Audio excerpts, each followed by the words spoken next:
बिस्मिल्लाहिर्रहमानिर्रहीम। अस्सलाम वालेकुम। अल्लाह के शुक्र फजल के साथ आपका भाई मारूफ अजमेरी। आज जो हम बयान सुनेंगे हज़रत मुआविया के ऊपर बयान कर रहे हैं पीर अजमल साहब। आए मेरे साथ बयान सुने, सवाब कमाएं।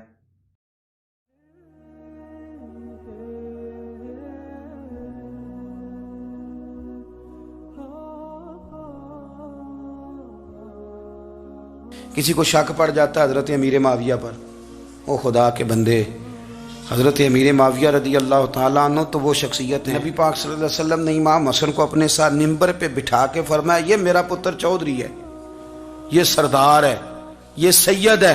हुजूर किस तरह? फरमाया जब मुसलमानों की दो जमातें लड़ेंगी तो ये सुलह कराएगा। तो वो हज़रत अमीर मुआविया की जमात जिसके साथ हज़रत इमाम हसन सुलह करे, तुझे क्यों नहीं कबूल?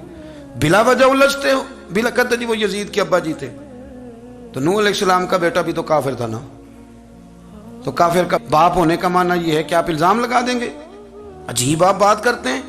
कयामत में कोई किसी का बोझ, कुरान ने फैसला कर दिया, कोई किसी का बोझ, यजीद अपने मामलात की जवाब देगा, उसके घर वाले उसकी बातों का जवाब। और जो ये कहते हैं ना कि उनके वालिद माअज़ल्लाह ठीक नहीं थे, वो ये भी लिखते हैं कि यजीद का पुत्र बड़ा ठीक था। यजीद के बेटा है जिसका नाम मुआविया बिन यजीद है। यजीद के बाद लोगों ने तख्त पे बिठाया, 40 दिन उसने हुकूमत की और लोगों से कहने लगा कि मैं इस कुर्सी के काबिल हूं, ना मेरा बाप काबिल था। यजीद का पुत्र फरमाया, ना मैं इस काबिल हूं, ना मेरा अब्बा काबिल था, मैं उस कुर्सी पे कैसे बैठूं जिसके पायों में महबूब की औलाद का खून हो। तलाश कर लो कोई अपना अमीर, 40 दिन के अंदर बंदा तलाश कर लो, मैं इस काबिल नहीं। तुम ये तो लिखते हो उसके बेटे के बारे में, ये क्यों नहीं मानते कि हज़रत अमीर मुआविया के साथ इमाम हसन ने सुलह की? आप बात को समझें। और कुछ इतने बेवकूफ़ हैं, इतने नादान हैं, उनको कोई और बात नहीं मिलती तो कहते हैं इमाम हुसैन को आना नहीं चाहिए था, हुकूमत बन गई थी, यजीद बैठ गया था, माअज़ल्लाह। पता है हज़रत अब्दुल्ला बिन ज़ुबैर क्या फरमाते थे? फरमाते थे हम तो यजीद के खिलाफ उस वक़्त निकले कि हमें यकीन हो, ये उस बंदे की बात बता रहा हूँ जिसे गुट्टी मेरे नबी पाक ने लुआबे दहन से अता फरमाई। लुआबे दहन से गुट्टी दी रसूल करीम। हजरत अबू बकर सिद्दीक के से हजरत जुबैर बिन अवाम जो हुजूर की पुप्पी के बेटे, उनके बेटे हजरत अब्दुल्ला बिन जुबैर कहते हैं हम तो यजीद के खिलाफ उस वक्त निकले कि हमें डर था, अगर अब भी ना निकले तो आसमान से पत्थर बरसेंगे, कहीं हमें सजा ना मिले। इतना बड़ा मुजरिम और तुम कहते हो इमाम हुसैन को निकलना नहीं चाहिए। तो खराबी होती है मेरे अजीज, खराबी होती। आपको पता है मैं इन मसाइल पर कम बात करता हूँ, लेकिन ज़रूरी बड़ा समझता हूँ। मैं समझता हूँ ये ज़रूरी चीज़ें। मेहरबानी फरमाएं, किसी जगह भी किसी एक के बारे में भी अपने अकीदे में कभी कोई कमज़ोरी पैदा, कभी ना कोई कमज़ोरी पैदा, इतनी सी भी बात किसी की सुनना, किसी की करना, डिस्कस, हमारा मनसब ही नहीं। और कुछ और बेवकूफ़ हैं। मैं यूनिवर्सिटी में था चंद दिन पहले, तो लेक्चर के बाद एक दोस्त मुझे कहने लगे कि मौलवी एक दूसरे के पीछे नमाज नहीं पढ़ते। मैंने उसको कुछ प्यार की दलीलें भी दी, मोहब्बत की। इसको कहते हैं इल्ज़ामी जवाब हमारे उसूल तफसीर में। मैंने उसे कहा कि एक डॉक्टर से दवाई ले लें, दूसरे के पास जाएं तो कहता है उसे तो पता ही कोई नहीं, तुम गलत आदमी के पास चले गए। तो इससे आपको टेंशन नहीं होती? ये रोज़ सियासतदान धमा चौकड़ी मचा रहे होते हैं कि फलाना चोर है, फलाना चोर है, तो इससे नहीं टेंशन, मौलवियों की टेंशन है तुम्हें।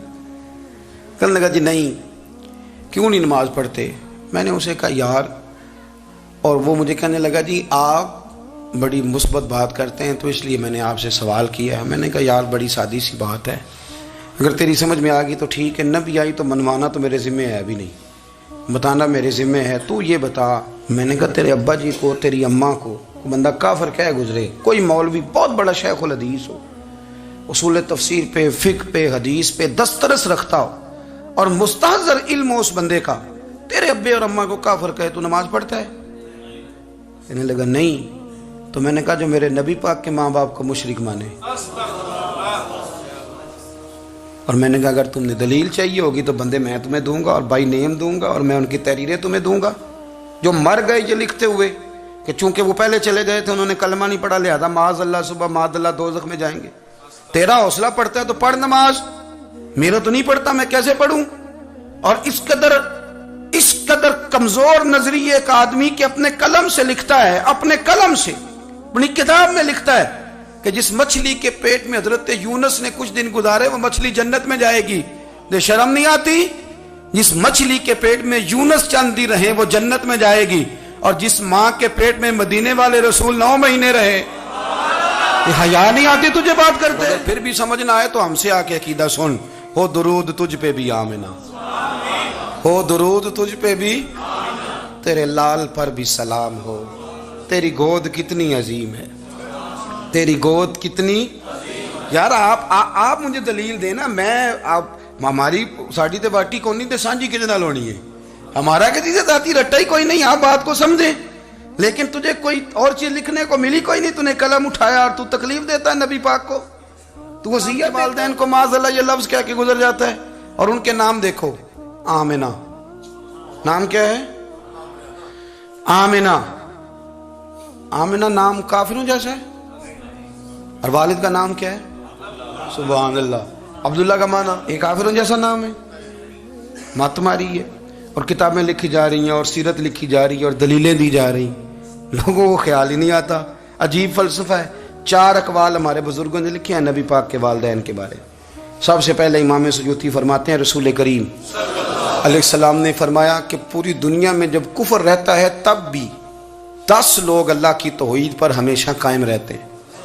یہ نہیں ہو سکتا کہ ساری دنیا کفر سے بھر جائے.